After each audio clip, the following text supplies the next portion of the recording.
11 сентября в конференц-зале главного корпуса Кыргызско-Российско-Славянского университета для преподавателей кафедры истории, теории литературы, кафедры русского языка и студентов-филологов первых-вторых курсов состоялась гостевая лекция известного российского поэта, переводчика, литературоведа, историка литературы Михаила Синельникова, посвященная теме Востока в русской литературе.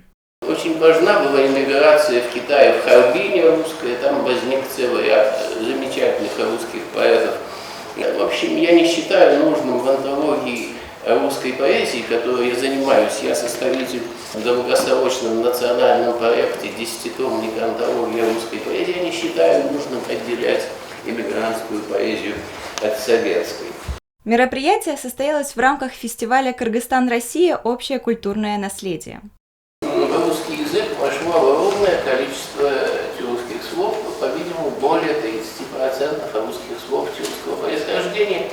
Это не делает бедным, собственно, славянский запас слов. И в русские слова вошел целиком юдоево-болгарский язык, который называется церковно-славянский.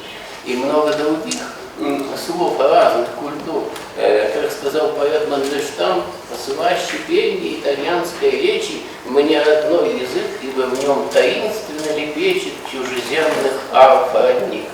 В ходе лекции участники погрузились в восточный колорит, присущий произведениям русской литературы, познакомились с творчеством самого лектора, имеющей тесные связи с Кыргызстаном. Русская культура именно евразийская, она сочетает в себе европейские начала и азиатские.